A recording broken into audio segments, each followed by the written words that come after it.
How did everyone find that? If you haven't already done it, good. How many of you were what you thought you'd be? About half the room, possibly. How many of you are the complete opposite of what you thought you'd be? Yeah. Right, okay. How easy was it in terms of looking at your strengths and looking at your weaknesses to make those links? Was it relatively easy to kind of see those things in yourself? And in which ways do you think, now that you know what you are, in which ways do you think you can use that to improve things for you moving forward? I've got to get myself in. Go on. This is a red all day long down here, John. We didn't expect any. Oh, it's interesting for me because I've walked around the rooms and I've not had the chance to speak to everybody, but the people I have been speaking to, I won't even think about as this person of blue. I don't walk around putting stickers on people, don't get us wrong, but I think I naturally try and suss people out. I think that's what I actually said previously about, is that I will look, and feel with me gut and things like that, so I'll get a feeling for people, and I've kind of thought, pretty sure Holly's going to be a blue, and I was pretty sure over here we were going to have a gold, and then I was pretty sure somebody else was going to be quite analytical, but I knew we'd have lots of reds in the room. How many reds, out of curiosity, have we got in the room? Is your dominant style? Yes. Not So a lot of reds we've got in the room. Greens? Not many greens. I want to challenge you. Yeah, sorry. This lady. What is she? Come on. It's unfair because I know. I told her Morris. Oh, did you tell her? I could have totally played along with that though, couldn't I? Multiple personality You must have thought disorder. beforehand though. Would you have taken a guess beforehand? I would have probably pitched you between, which is really, really strange, I would have probably pitched you between a gold and a red. Well, I'm not that far off, but I'm closer to yellow to blue. Right, good stuff.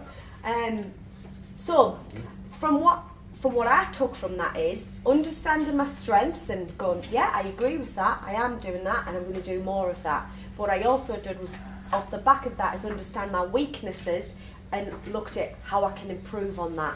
And I do try. I am not perfect at it. Realistically, I'm probably never going to be perfect at it. And I don't really want to be. I want the little bit of the rebel in us as well, wants to keep a little bit of those imperfections.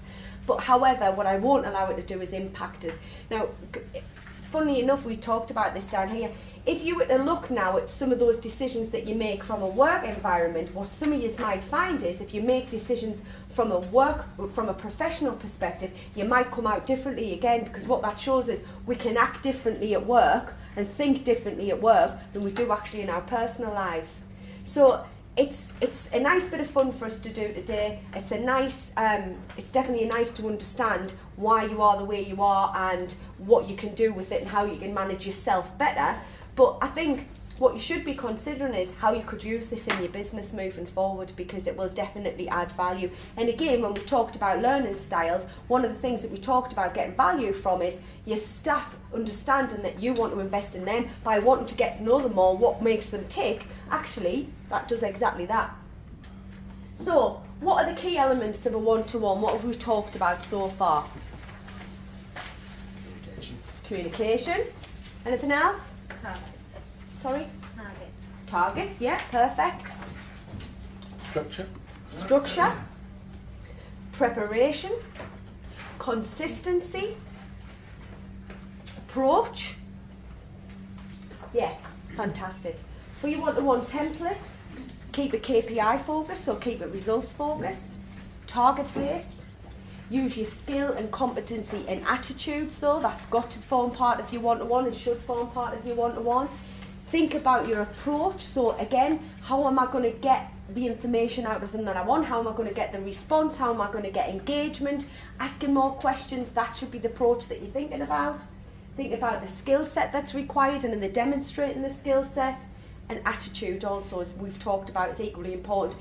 Strangely enough, if you think about every situation we had this morning, very rarely did it fall down to skill set. That's why I said to you at the very, very beginning, don't focus too much on that. Think outside the box and think about the competencies. Not one of you has got up and said, I'm having this one-to-one with this person and they're struggling to grasp the ureas process, because you know that would be dead easy, wouldn't you? You wouldn't come up there and have that conversation because I'd go, have you had the procedural training yet? Do you need more training? Yeah, probably. Okay, then we'll get you more training, dead easy. The stuff you came to us with is that stuff, so it's super duper important. So think about it very, very off. Willingness as well, which we're going to move on to a little bit moving forward. And goals also. Make sure that you've always got goals that you're striving towards. They don't necessarily need to be targets. It could be goals as in, you know, we talked about goals around the situation with, trying to think what it was, where with little task-based things. I'm going to give you a goal that actually you're going to review that procedure. They don't always need to be figures orientated. They can be other things, you know, the focuses that you got. Your goal will be customer service related. So again, think of goals rather than just target-based performance. Adele, yes. When you're doing this, if you think your staff member needs something, but you're being honest with yourself, I know I don't have the time to give this to somebody. Yes. Is it okay to outsource it? Yeah, absolutely. Yes. You should look to outsource it. Whenever we look at any, unless you are all sitting, which I don't think you are, because I don't think you'd be here.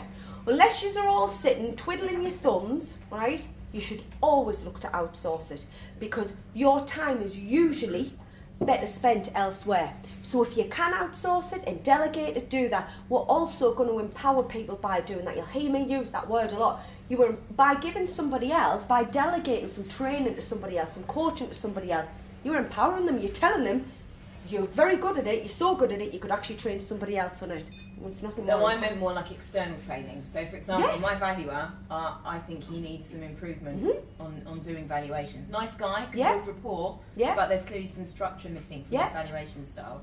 So I thought about getting somebody external to come in and go out evaluations with him and work with him to improve. I think all you need to be clear about is if you are sending somebody in a course or anything like that, when we do it, we can keep control of it in that we can set the learning objectives, we know what they've been delivered. If you're outsourcing that, just make sure that it's the right course, make sure you understand what the learning objectives are, so you can say to the person, I paid X amount for your course, you're going to come back though and you're going to know that and that. A bit like you guys coming here today, you expected to have come away with a, you know, in a more expansive toolkit, which you should have done, and you expect to be able to now be able to do these things or integrate these things into your business. Just make sure if you're outsourcing, you know what you're getting in return.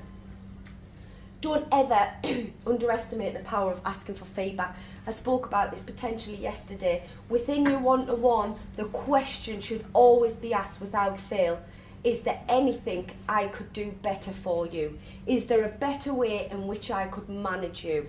You should always ask that in every one-to-one. How can you, when we talk about leading by example, how can you expect to give feedback and never request feedback on yourself? Who's in a better position to give you feedback? Unless you're like me, I can get feedback off John, that's brilliant. Who can John get feedback off? You know, who's sitting? You, yeah, obviously. But, you know, we do need to ask for feedback. It's a brave thing to do, but it'll, again, empowerment. It'll empower your staff. Oh, they want to know how I can give them feedback. I think you could probably give us a little less praise. Really? Yeah, I just feel like, right, okay then. When is it okay to give you some praise? Very rare will you hear that, but you might get somebody who's a little bit uncomfortable with it. So feedback is good, it's your friend. It gives you your own personal development, it gains your respect, breaks down barriers, and empowers people, which I left off there. Allow yourself time to reflect also. If you're not a big reflector, it's important to reflect. I'm a super big reflector, which is probably why I take longer to make decisions on things. If you're not that, and that'll come from some of your communication styles as well as to whether you make decisions. You make decisions quickly. What you do need to reflect on is that the right decision to make. If 9 times out of 10 the decisions you're making aren't always the right ones, you should maybe think about introducing the thought process a little bit quicker than you ignite your red style straight away. I always reflect on everything and just take some time to either give yourself a pat on the back because you've done it and there were some really good bits of that, or also I need to do this a little bit more. The time for reflection and allowing yourself to do that is really, really important. So always make sure that you've got time to look through your notes, reflect on how that went. If you've got somebody, a mentor that you can bounce it off, a partner at home, whatever it is, I like to vocalise when I reflect and I talk myself through it. Use that time to do that because it's important and it will inevitably help you improve also. Did you not have enough prep? Is that some part of your reflection? Oh, I went into that and it went all right, but if I had more prep, it would have been better. Did I not ask the right questions? Do I need a bit of a template moving into one-to-ones because I can get a little bit lost off and allow them to drive it? Did I talk too much also? You'll know yourself, you'll come out and you'll go, I never shut up during that. Actually, what did they say? And I've got 0 notes on my notepad. Not a good one-to-one. And not dedicating enough time. Don't rush it. Don't allow 15 minutes for a one-to-one because the person will feel rushed, it'll lose value, it's pointless. Allow yourself enough time.